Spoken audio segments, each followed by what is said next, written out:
여러분들의 그 설문조사한 거 보니까 20명 후반부터 30명 초반까지 이르는 반의 친구들과 인사 한번 나눠보기, 그리고 친구와 편의점에서 1+1이나 2+1 행사들을 함께 사서 논아먹기, 그리고 아직은 어색한 친구들과 급식 같이 먹기, 그리고 아직은 좀 내 기준으로 낯을 좀 가리고 좀 어렵다 느끼는 친구들을 위해 기도하기. 여러분, 이것들을 좀 많이 실천들 하셨나요? 네, 맞아요. 감사해요. 전사님도 지금 알바를 하고 있는데, 같이 일하시는 분들에게 전사님도 주중에 음료수도 같이 제가 사서 논아 먹기도 하고, 전사님이 지금 대학교 급식 하는 데서 알바를 하고 있거든요. 근데 거기에 항상 같은 시간에 휠체어를 타고 오는 우리 학생이 있어요. 그 학생이 식권을 내면 제가 가서 그 학생의 식판에 음식을 담아주는 일들을 이번 주에 제가 3번 했습니다. 3번밖에 안 나갔기 때문에 3번을 했습니다. 저도 여러분들과 함께 이 챌린지를 하면서 저에게 참 많은 따뜻한 감동들이 느껴졌어요. 예전에는 그냥 지나가는, 내가 아니어도 누군가는 하겠지 하는 마음이었고, 굳이 저 친구와 언젠가는 친해질 텐데 내가 꼭 지금 해야 될까라는 생각을, 굳이 저 친구와 지금 인사해야 될까? 굳이 저 친구와 내가 밥을 먹을 필요가 있을까? 라고 생각했던 것들을 내가 한번 해보고 나니, 저 친구에 이런 면이 있었구나. 난 이런 정도의 용기를 또 가지고 있구나. 라는 아마 여러분들의 각자의 이야기들이 좀 있었을 거라 생각합니다. 근데 여러분, 식사를 같이 나누거나 편의점에서 뭔가 음식을 같이 논아 먹을 때 혹시 그 친구의 얼굴을 이렇게 3초 이상 바라보신 친구들이 혹시 있나요? 아마 이번 주에 다시 한번 우리가 좀 친구들과 밥을 먹고 인사할 때 그 친구의 얼굴을 한 3초 이상만 바라봐 보세요. 저 친구가 나와 함께 밥 먹는 것이 행복한가?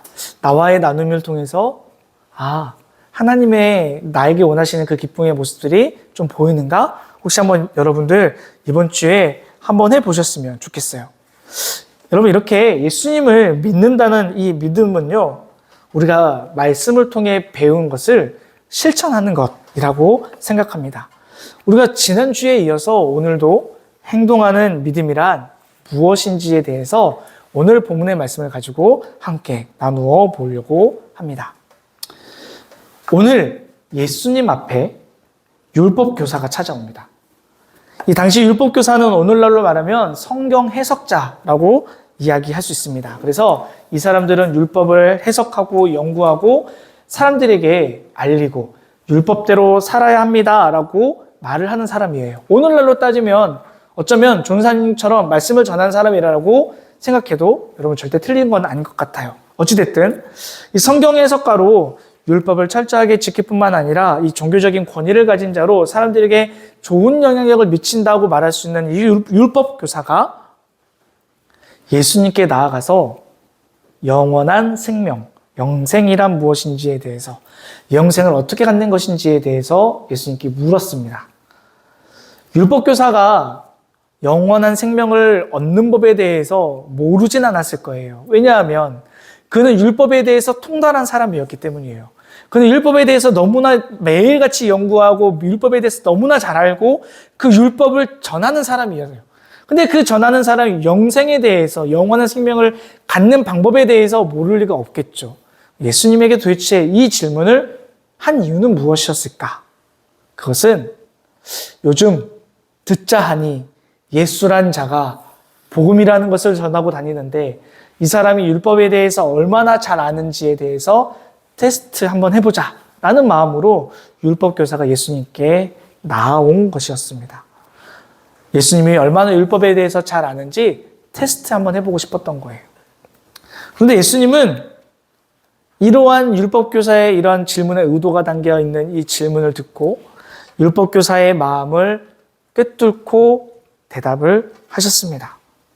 예수님께서는 선생님, 율법에서 영생은 무엇, 영생을 갖게 하는 방법은 무엇이라고 말하나요? 라고 하는 율법교사의 질문에 예수님은 네가 잘 알고 있는 율법에서는 뭐라고 적혀있니? 라고 물었고, 율법교사는 아싸 하면서 신명기 6장 5절에 나와 있는 마음과 목숨과 힘과 뜻을 다해서 하나님을 사랑하는 것과 그 다음에 레위기 19장 18절에 적혀 있는 것, 내 이웃을 내 몸과 같이 사랑하라입니다 라고 아주 정확하게 이야기했습니다.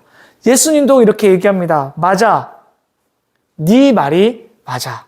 그런데 중요한 건 그렇게 행해야 돼 라고 말씀을 이어하셨습니다. 예수님은 율법에 대해서 해박한 지식을 가지고는 있어도 그 율법의 진정한 의미대로 살아가고 지키고 그것을 섬기지 않는 이 율법 교사의 마음을 꿰뚫고 계셨던 겁니다. 그리고 말씀하십니다. 성경에 기록된 대로 네가 아는 대로 지켜 행해라. 율법 교사는 이어서 예수님에게 이렇게 질문합니다. 선생님, 그러면 누가 내 이웃입니까? 이 말은 어떤 의미냐면 저는 적어도 제 이웃에게 하나님의 율법을 잘 지키고 있는데요. 왜 그런 질문을 저에게 하시죠? 라고 반문하는 의도와 같아요. 이에 예수님은 이 율법교사의 마음을 이해하고 우리가 본문에서 읽었던 또 우리가 잘 알고 있는 선한 사마리아인 비유에 대해서 이야기하십니다. 한 사람이 예루살렘에서 여리고로 이동하던 중에 강도를 만났다고 예수님은 운을 뗍니다. 실제로 예루살렘에서 여리고로 이동하는 이 길을 위에 적혀 있는 것처럼 마알레 아둠민 미라라고 말하는데 이 말을 오늘날 말로 번역해서 말을 하면 피로 가득한 길이란 뜻이랍니다.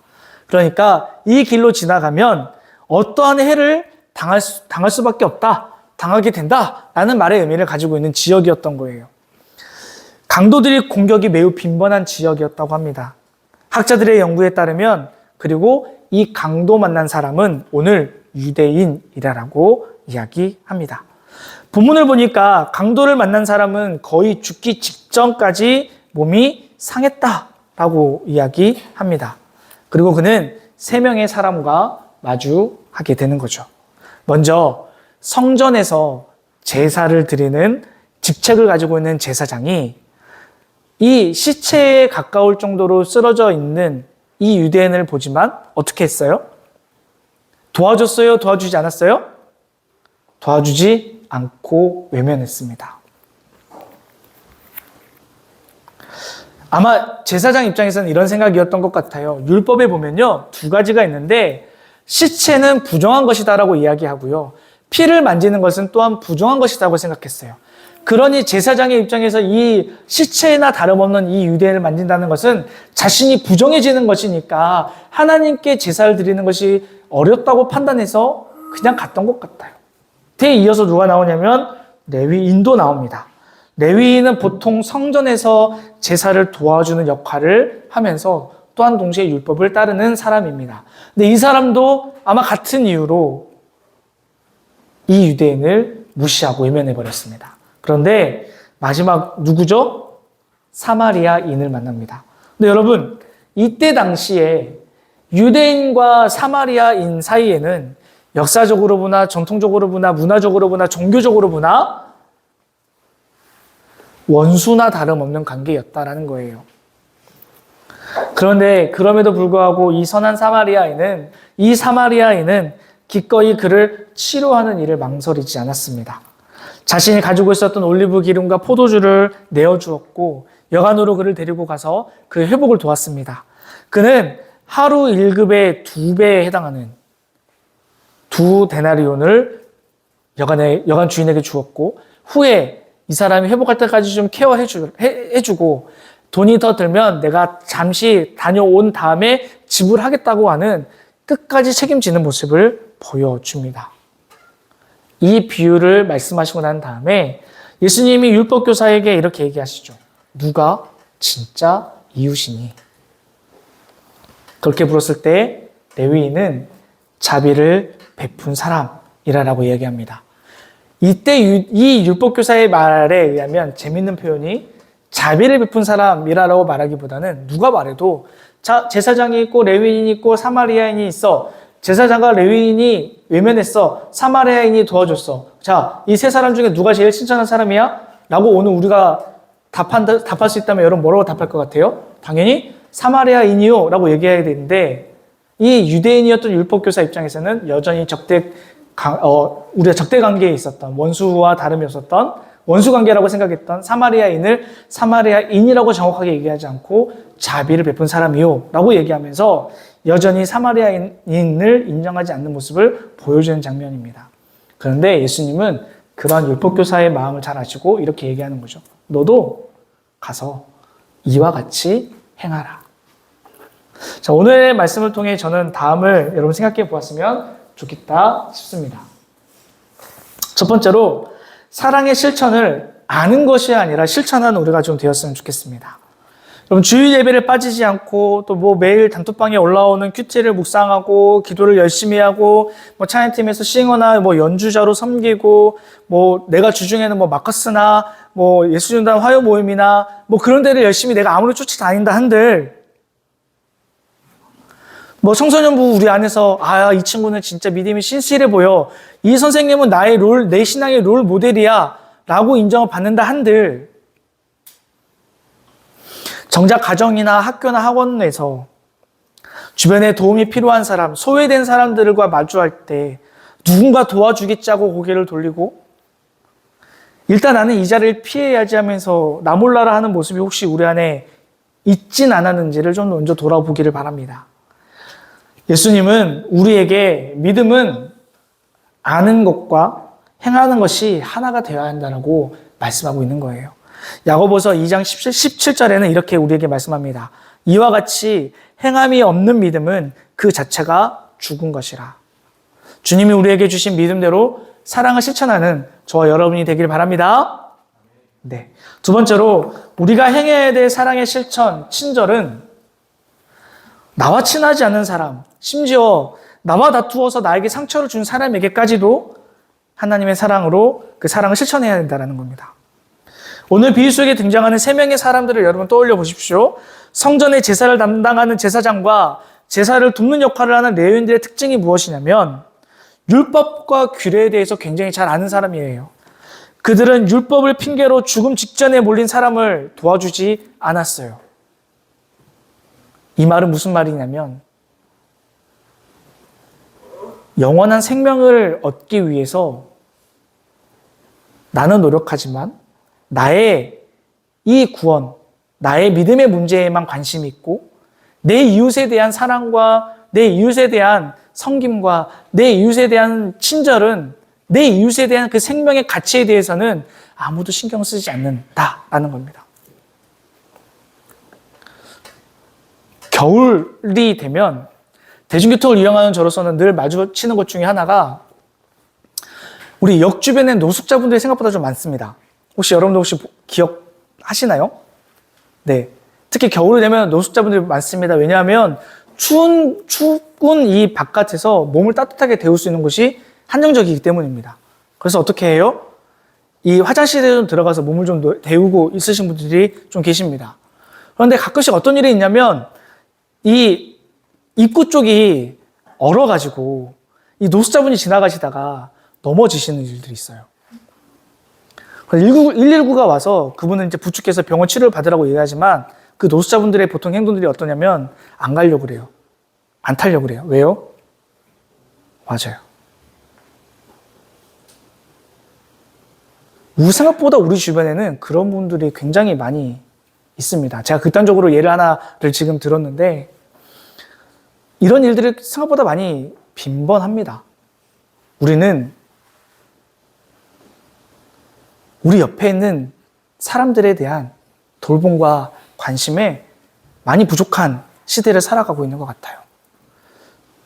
그래서 편의점에서 1+1을 사서 먹자라고 이야기도 해보고 그런 캠페인도 가져보는 것이 단순히 도덕적이고 윤리적으로 뭔가 선행을 베풀라 이런 뜻이 아니라 나의 생명이 소중하듯 내 이웃의 생명이 소중하다라고 말씀하신 그 하나님의 그 말씀을 지켜 행하고 그들의 도움이 필요할 때 관심을 베풀고 그런 우리가 좀 되었으면 좋겠습니다. 예전에는 우리가 버스나 지하철을 타고 가다가 나이 드신 분, 몸이 불편하신 분이 탔을 때 내가 일어나야지 하고 그 사람에게 자리를 내어주는 것이 예전에는 나의 어떤 주변 사람들의 어떤 시선과 또 나를 바라보면 내 스스로 내가 뭔가 뿌듯해하는 내 중심적인 사고였다면 주님이 나였어도 그렇게 했을 거야라고 하는 그 마음으로 좀 대하는 우리가 좀 되었으면 좋겠다 싶습니다.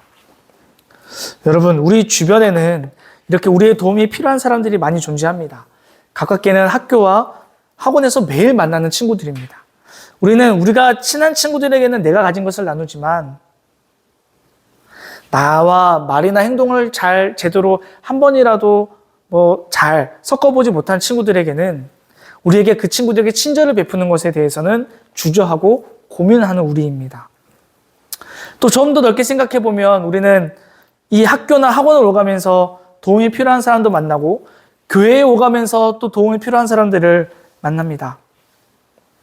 버스나 지하철에서 몸이 불편한데 서 있는 사람들, 좀 더 극단적으로 하루를 구걸해야 겨우 한 끼에 끼니를 해결할 수 있는 사람들. 여러분들 그들을 바라볼 때 여러분들의 시선은 어떠했나요? 이제는 그 시선을 거두고 예수님이라면 어떠한 시선을 바라보셨을까? 예수님이라면 이 상황에 무엇을 어떻게 하셨을까? 고민해보는 여러분이 되었으면 좋겠습니다. 혹 이전에 내가 모른 척하고 도와주지 않는 내 안의 모습들이 있었다면 이제는 예수님이 나를 사랑해 주셨다라는 그 말씀, 그리고 그 사랑을 실천하려고 가르쳐 주신 대로 우리가 행동하는 믿음, 또 신앙을 소유하는 우리가 다 되기를 주님의 이름으로 부탁드립니다. 그렇다면 우리가 오늘 비유 속에서 사마리아인으로 나아가기 위해서는 우리가 어떻게 행동해야 될까요? 첫 번째는 나의 이웃에 대해서 다시 정의를 하셔야 하겠습니다. 나의 이웃은 나와 친한 사람이 아니라 도움이 필요한 모든 사람이 나의 이웃이다라는 사실을 꼭 기억했으면 좋겠습니다. 두 번째, 편견을 버리고 용기를 내어서 다가갔으면 좋겠습니다. 나와 성격, 성향, 살아온 삶의 배경이 다르다 할지라도 친구들에게 먼저 다가가는 우리가 되길 바랍니다. 혹시나 주변에 소외된 친구들이 있다면 먼저 용기를 내어서 다가가는 저와 여러분이 되길 바랍니다. 세 번째로 작은 실천을 통해 사랑을 행동으로 옮겨봅시다. 몸이 불편한, 마음이 힘든 친구가 있다면 여러분 먼저 좀 다가가서 위로의 말을 좀 건네주었으면 좋겠어요. 괜찮아? 도와줄까? 제가 오늘 여러분에게 너는 나의 봄이다라는 표현을 썼잖아요. 내일 한번 그렇게 해봤으면 좋겠어요. 너는 나의 햇살이야. 이런 것처럼 너는 나의 봄이야. 혹은 너는 주님에게 봄과 같은 존재인 것 같아. 너를 위해 기도해. 라는 이야기를 했으면 좋겠습니다. 용기가 필요하겠죠? 혹시나 친구들 사이에 소외되고 있는 친구들에게 좀 이렇게 먼저 좀 다가가는 여러분이 되었으면 좋겠습니다.